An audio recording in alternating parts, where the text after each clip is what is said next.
Congresista Luis Roel, qué gusto saludarlo. Muy buenos días, gracias por atendernos. Muy buenos días, Glatzer. Un gusto otra vez compartir, bueno, virtualmente una entrevista. Y Sí, además lo que muchísimas quiero gracias por aclarar son una atendernos. serie de Yo lo dije inexactitudes. hace, Sí, y estuve sí, hace un justamente, ratito y sí, quiero aclarar una serie de inexactitudes que se han estado diciendo en las últimas horas, ayer sobre todo, y al parecer por falta de conocimiento del reglamento del Congreso, y que son inexactitudes, no quiero decir que son mentiras. Primero, que en mi caso, la subcomisión y su presidencia no han validado nada. ¿En qué sentido? No hemos validado nada, puesto de que nosotros no tenemos la potestad ni la competencia para poder evaluar o recalificar temas que ya han sido decididos por la gestión anterior.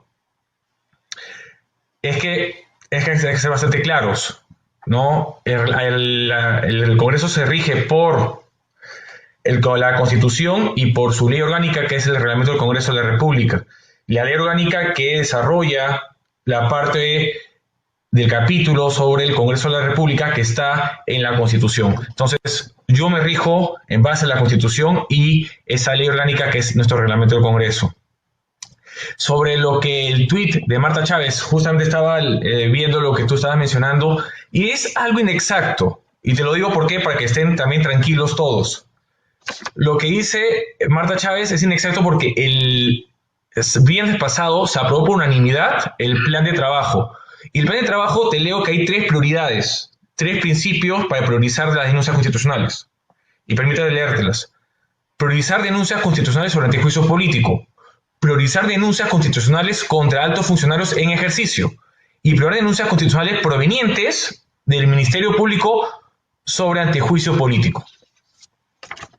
Entonces, ahí no hay un tema de lo que ella mencionó, sino es que lo dejo muy claro, estos son los principios de priorización que se utilizan y se van a utilizar por esta gestión para ver los casos de denuncias constitucionales.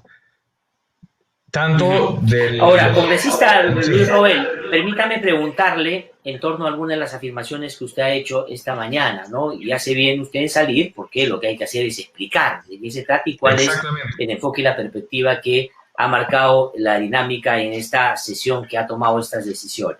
Usted dice que ustedes no tenían, y el mandato es expreso en el reglamento, la posibilidad de revisar una decisión que tomó la Subcomisión de Acusaciones Te lo Constitucionales. puedo leer el artículo del Efectivamente, o reglamento sea, para lo que que hay es conozca. una, digamos, cosa decidida en la comisión. Perfecto. Te lo leo el Pero la reglamento para que veas, pregunta que Glasser. le quiero hacer yo es que si usted considera que habiendo una cosa decidida, es decir, habiendo un dictamen que ha ido en la dirección que ayer se ha conocido, eso en realidad materialmente es una cosa decidida y voy a ponerme en el caso siguiente. ¿No hay acaso elementos sustantivos que dan cuenta de que el comportamiento que tuvo esa decisión, que esa comisión que decidió eso, que ayer por supuesto se ha, sí, validado, porque en fin, simplemente no se va a revisar, se había hecho en las condiciones de objetividad, de independencia y de interés por conocer la verdad y darle al Ministerio Público, al Poder Judicial, la posibilidad de hacer de su trabajo? Es decir, ¿usted cree que ha estado dotado de todos los criterios que la propia Constitución establece para que hagan bien su trabajo? Glasser, te leo para que dice el literal M del artículo 89 del reglamento del Congreso. Dice, la denuncia declaradas improcedentes o que tengan informe de archivamiento y que pongan fin al procedimiento de acusación constitucional en cualquiera de sus etapas no pueden volver a interponerse hasta el siguiente periodo anual de sesiones, requiriendo la presentación de nueva prueba que sustente la denuncia. En caso contrario, son rechazadas de plano. Lo que ya se ha delegado, porque ojo, y hay otra aclaración que debo hacer, lo que ya se ha delegado a los congresistas es para que ellos hagan un informe final. Todavía, y eso sí, por favor, hay que tenerlo claro, no se acusaba a nadie. Se está haciendo un informe final y los congresistas delegados van a tener esa responsabilidad de hacerlo. Y a partir de ese artículo que ya acabo de citar, el literal M del artículo 89 del reglamento del Congreso de la República, que es nuestra ley orgánica, imposibilita a la su comisión de acusaciones constitucionales a revisar temas que ya han precluido en otras etapas del procedimiento parlamentario. Sobre ese tema, yo no puedo revisarlo porque hay una prohibición expresa. Yo no sé si otros órganos del Congreso podrían, como por ejemplo la Comisión Permanente o el mismo Pleno, poder decir que, bueno, se pueda revisar o decidir ese tema. Eso es un tema relacionado a esos órganos del Parlamento. Por lo que corresponde a la Subcomisión de Acusaciones Constitucionales, depende de ese literal M del artículo 89 del reglamento. Es más, mi preocupación... Claro, congresista, pero usted, permítame anotar en torno a eso que usted acaba de mencionar. O sea, el artículo 89 y efectivamente el literal M, digamos, tiene sentido en torno a lo que se llama la cosa decidida, sin lugar a duda. Es decir, una decisión que se ha tomado no se puede revisar si no hay prueba nueva. Eso es así, no solo en el ámbito administrativo y la discusión en el Congreso de la República, sino cosa juzgada cuando es en el Poder Judicial. Pero mi pregunta, y por favor le pido que me pueda dar su opinión y su reflexión en torno a eso. Para que eso pueda ser validado y se declare en esa condición, tiene uno que revisar si el comportamiento en el que tomaron esa decisión o el contexto en el que se tomó fueron, digamos, tuvieron las características que se requieren. Fueron independientes, tenían el interés de alcanzar la justicia y estaban en la lógica de fiscalizar. El Congreso fue disuelto, congresista Roel, y el Tribunal Constitucional validó ese cierre, porque ese Congreso de la República estaba marcado por una mayoría que más tenía relación con los personajes que estaba investigando. Mi pregunta sigue siendo la misma. ¿Usted cree entonces que siendo cosa decidida, materialmente ya el asunto se ha resuelto y por lo tanto ya no hay posibilidad de hacer nada con ese caso? Ese es el argumento, o sea, ese Congreso estaba dotado de todo lo que refiere la Constitución para actuar de manera independiente? Lo que me corresponde como presidente de la subcomisión era seguir con los trámites. Y ya lo advertí, para eso están los congresistas delegados. Ellos que tienen la responsabilidad de hacer el informe final, podrían ellos advertir si en el transcurso de la revisión de su informe encuentran nuevas denuncias y nuevos hechos. Es más, yo he invocado que cualquier congresista o ciudadano que haya sido afectado o la misma fiscal de la Nación presenten una nueva denuncia, que presenten información, nuevos hechos para que los congresistas delegados y esta subcomisión pueda ampliar las denuncias. Algo más, Glatzer, y tú me acabas de decir algo que es muy claro. Mi formación constitucional me impediría hoy poder decir de que voy a hacer una especie de control difuso como se ha querido plantear. Tú sabes que el control difuso solo está para órganos jurisdiccionales. Yo no podría aplicar el artículo 89, literal M del reglamento del Congreso, porque si lo hiciera, imagínate el gran problema, afectaría el debido procedimiento parlamentario. Lo cual, imagínate, avanzamos todo el tema del caso Chadri como ejemplo. Llega al pleno, se inhabilita, se le suspende sus funciones y un amparo y cae todo. Porque acuérdate, tenemos sentencia de la Corte Americana de Derechos Humanos, el caso del Tribunal Constitucional de Perú, que habla de que se tendrá la garantía del debido parlamentario. Tenemos vasta jurisprudencia y coherente jurisprudencia del Tribunal Constitucional que es vinculante para todos los órganos públicos y también para los particulares, que dice que se tiene que respetar dentro de los foros parlamentarios el debido proceso. Por lo tanto, lo que yo sí te quiero decir, y eso te lo quiero adelantar, discúlpame. A la fecha hay también denuncias constitucionales pendientes de calificar contra el citado Pedro Chadri. Esa sí es mi responsabilidad. Ahí yo tengo que calificar y decidir si son procedentes o no las mismas.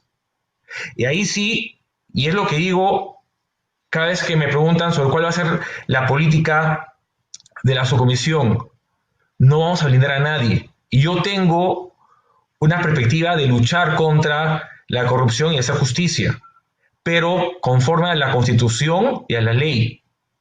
Yo no puedo abrogarme una capacidad, una potestad que está más allá de lo que la Constitución y las leyes me permiten, porque si no, podría pasar lo que ya advertí.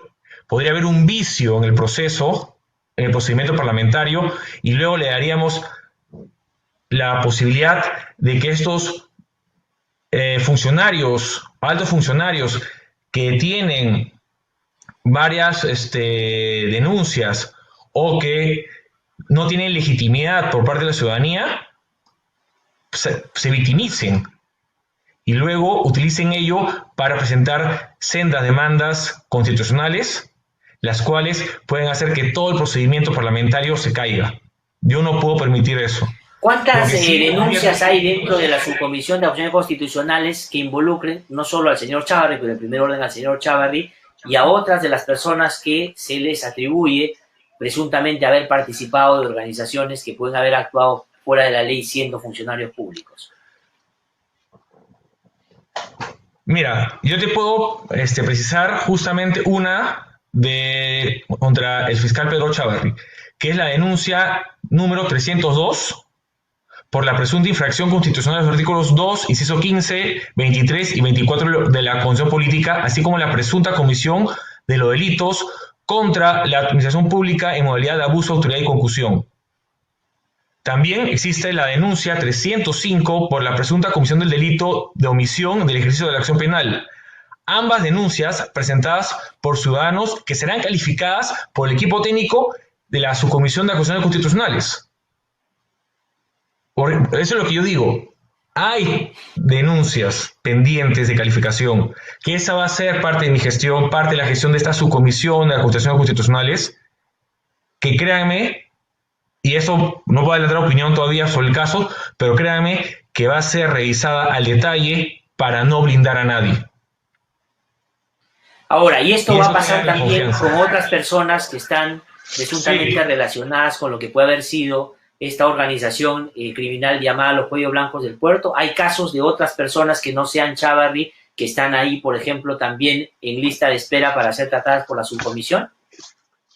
Sí, tenemos, yo no puedo, como tú sabes, como soy presidente de la subcomisión, no puedo utilizar el término de los cuellos blancos, pero siguiendo esa denominación que utiliza la prensa y la ciudadanía, tenemos a los ex-NM, tenemos también casos de los antes mencionados, de los que están implicados en esas denuncias hechas por la prensa y por los órganos del Ministerio Público, denominados los cuellos blancos. Tenemos denuncias contra excongresistas, exministros de Estado, congresistas disueltos, sobre todo. Entonces, sí, hay varios altos funcionarios que tienen denuncias que van a ser calificadas por esta subcomisión y que van a ser, obviamente, tratadas con la prioridad que al inicio te mencionaba, porque es necesario dar muestras de que este es un Congreso diferente, esta subcomisión, si bien ayer me han dicho a la subcomisión, a mi persona, de todo, es lo que corresponde. La subcomisión de acusaciones constitucionales no es una monedita de oro que le gusta a todos. Yo sabía a qué me enfrentaba al aceptar esta responsabilidad, porque créanme que es una tarea difícil, pero que la voy a hacer con la mayor responsabilidad, conforme a la Constitución, a las leyes, y ahí viene mi preocupación, porque nosotros, como la subcomisión de acusaciones constitucionales, recién nos hemos instalado el viernes pasado, y hay temas prioritarios que me gustaría expresar. Primero, por favor, hay un tema de que se está viendo el cambio en la Junta Nacional de Fiscales. Hay fiscales que también tienen denuncias en la subcomisión. Por lo tanto, siendo los plazos, creo que correspondería más que la subcomisión de acusaciones constitucionales un pronunciamiento pronto, porque no alcanza por los plazos procedimentales que establece el reglamento del Congreso, a la Junta Nacional de Justicia una pronta pronunciamiento, ya sea sobre el fondo o sobre una medida preventiva. Ellos tienen en su ley orgánica y reglamento la posibilidad de suspender a fiscales supremos, jueces supremos que estén investigados. Sería bueno. ¿Y a usted le parece que eso sería pertinente en una situación de esta naturaleza? Habida cuenta que en los últimos días se han dado a conocer hechos que podrían ser considerados de niveles de interferencia de algunos de estos magistrados del más alto nivel en el Ministerio Público contra investigaciones en curso? Yo creo que, a modo personal, creo que la Junta Nacional de Justicia tiene todas las atribuciones, tanto constitucionales como legales, para interponer o establecer una medida preventiva para que justamente el Ministerio Público mantenga esta legitimidad que ha estado dirigiendo la Fiscal de la Nación, Soraya Ábalos, y al mismo tiempo porque son temas urgentes. Cabe señalar de que es un tema urgente que la Junta Nacional de Justicia, que ya se instaló en enero de este año, asuma con la responsabilidad que tiene histórica de velar porque el Ministerio Público, la Junta de Fiscales y la Fiscalía de la Nación se mantengan con esa legitimidad, y no solo ciudadanos, sino de los otros órganos del Estado, para que pueda actuar en los grandes casos que tiene contra la corrupción. En mi posición. Ahora, congresista Roel, pero sin embargo, yo no tengo la menor duda que el señor Chávarri va a llevar como una especie de certificado de buena conducta lo que acaba de pasar en la subcomisión ayer a la Junta Nacional de la Justicia. Esto de alguna manera no va a atar de manos a la Junta, porque el señor Chávarri va a decir, oye, pero el Congreso acaba de decir que yo, como el Congreso anterior, no tengo ningún tipo de responsabilidad en los hechos que me están imputando, porque lo que estamos hablando acá es que la subcomisión de acusaciones constitucionales no determina si una persona ha cometido un delito, sino que si hay mérito para abrir un procedimiento investigatorio que tienen que hacer las autoridades competentes. ¿No corre ese riesgo que finalmente esto pueda favorecer a los imputados en sus procesos en la Junta Nacional de Justicia? No, para nada, estimado Glatzer, porque son imputaciones distintas de naturaleza diferentes. Es más, como ya advertí, hay ya un congresista delegado para informar sobre el caso de Chávarri, que ayer se le ha encargado, y eso no le ha eximido de culpa. Hay que dejarlo bien claro. Lo que hemos hecho es delegar para informe final a diferentes congresistas de los diferentes casos.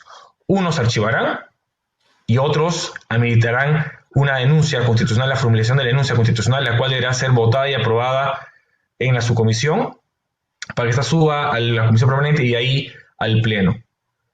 Ahí no hemos ni blindado. Y en el caso de congresista Roel, quería preguntarle sobre el caso de Chávarri y después entrar un ratito al caso de Pablo Sánchez. El caso del señor Chávarri, entonces, ¿eso qué significa? Habida cuenta, hay otros casos. ¿Cuál va a ser? Y usted ha dicho que van a ser el centro de la prioridad de la comisión. Estos casos en la lógica que ustedes ya han aprobado como criterios, que no como Marta Chávez dice, solo van a ver los casos actuales, también van a ver los que quedan, por cierto, pendientes. Usted lo ha aclarado ahora.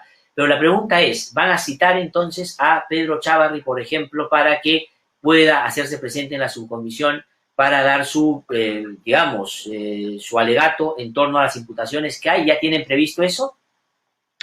Estimado Glatzer, justamente, si nosotros, en los casos que tenemos de esta persona, de este fiscal supremo, nosotros declaramos su procedencia y se aprueba en la subcomisión de acusaciones constitucionales la misma, ya se iniciaría el procedimiento dentro de la subcomisión para que empiece toda la maquinaria del procedimiento de acusación constitucional.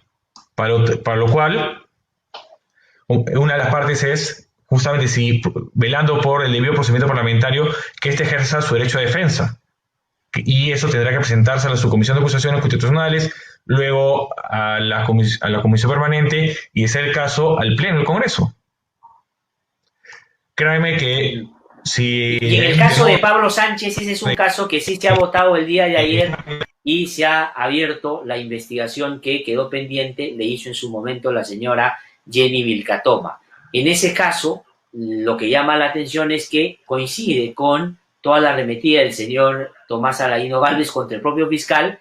Habida cuenta Pablo Sánchez el que lo está investigando a ellos también. O sea, no es que es una pugna entre ellos por otras razones. Está claro y me da la impresión que tiene que ver con el ánimo de desmejorar esa investigación. No, en el caso de Pablo Sánchez es un caso anterior que está de 2017 iniciado, y lo que se ha hecho nada más es continuar con el procedimiento parlamentario, continuar con el trámite. No se ha acusado a Pablo Sánchez, hay que ser bien claros, no se ha acusado a Pablo Sánchez.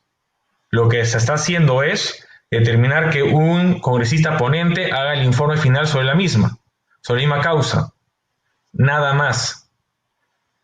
Y sobre ese tema hay que estar tranquilos de que ayer no se ha votado para imputar una denuncia o para acusar a alguien, nada que ver, solo se ha aprobado la delegación de estos casos a congresistas informantes. Ahora, ¿y cómo va a Por lo ser tanto, cuando tenga que el señor Chávarri ir a hacer sus descargos? Va a tener que cambiar de abogado, porque ahora el que era su abogado es congresista de Fuerza Popular, el señor Carlos Mejía. ¿Van a pedir que se inhiba en ese caso? si él ha señalado el día de ayer que tendría que inhibirse, pero si él no se inhibiera, tendría que ser un pedido de nosotros porque obviamente hay un conflicto de intereses.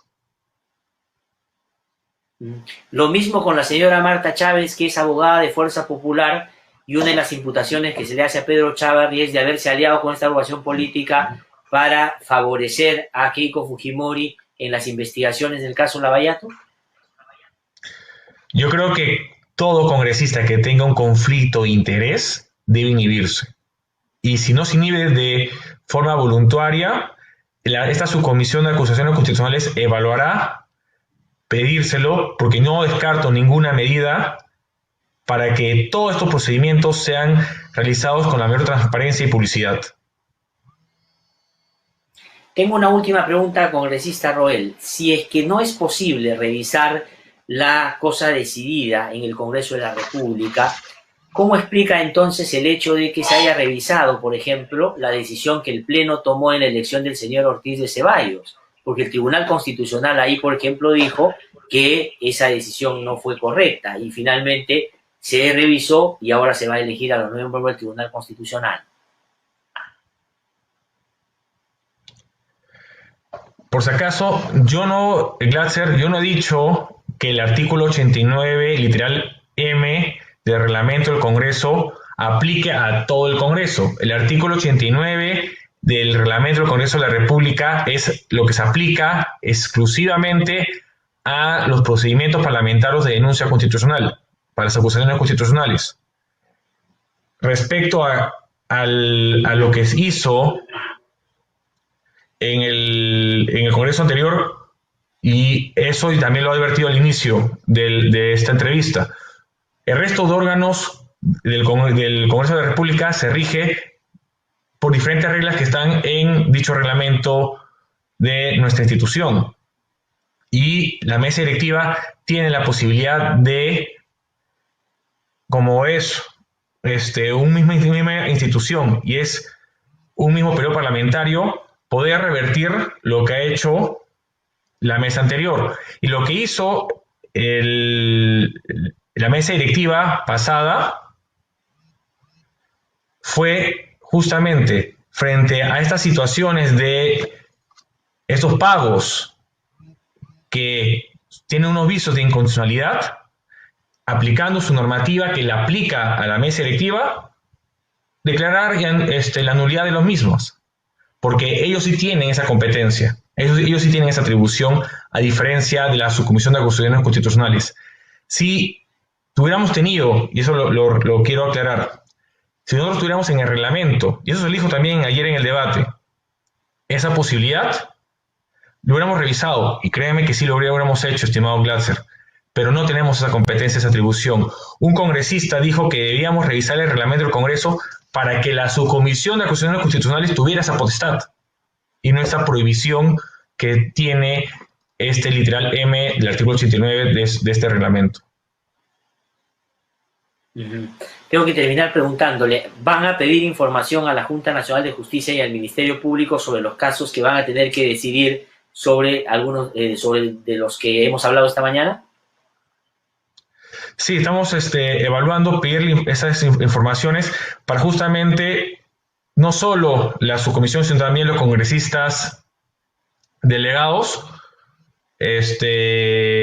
puedan tener mayor información, mayores recaudos para hacer el informe final. Pero cabe señalar, Glatzer, que yo como congresista, antes de que se instale la subcomisión de acusaciones constitucionales, yo lo hice el miércoles pasado cuando el presidente de la Junta Nacional de Justicia, Aldo Vázquez, fue a la Comisión de Justicia y Derechos Humanos. Yo le hice las preguntas, le dije cómo iban los procesos disciplinarios contra los denominados casos emblemáticos de los cuellos blancos, los hermanitos, entre otros. Y él me dijo que hasta esa semana se encontraban suspendidos los plazos, pero que los iban a retomar pronto. Entonces también le pedí la información oralmente, que me lo remitiera a mi correo institucional de cómo estaba la situación procesal de los mismos.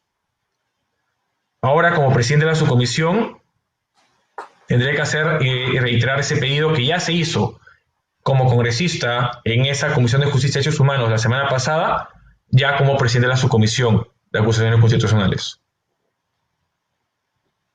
Congresista Luis Roel, le quiero agradecer muchísimo por haber conversado con nosotros esta mañana. Es bueno salir a dar el punto de vista sobre lo que se va generando y auspiciamos la posibilidad de que, además conociendo su trayectoria, que puedan profundizarse en las investigaciones y ahí sí, con la posibilidad que van a tener, revertir varias de las cosas que creo coincidimos, pues el Congreso anterior no hizo bien, ¿no? Exactamente, Glatzer. Muchas gracias a ti por la oportunidad y a tu teleaudiencia explicarles. Esta subcomisión de acusaciones constitucionales no ha validado ningún blindaje. Hemos actuado conforme a la Constitución y al reglamento del Congreso. Tampoco se ha acusado a nadie. Solo se ha delegado a congresistas informantes para que hagan los informes de dichos casos, continuando con los trámites.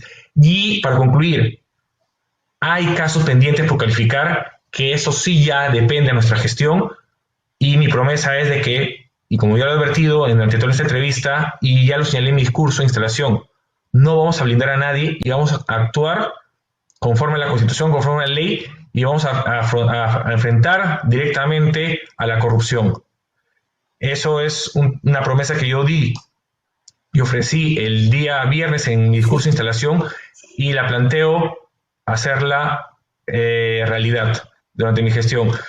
Ahí sesionamos los lunes y los viernes y ver que esa responsabilidad y esa promesa se mantenga. Muchísimas gracias, congresista Luis Roel, muy amable por haber conversado con nosotros esta mañana, que le vaya muy bien. Muchísimas gracias.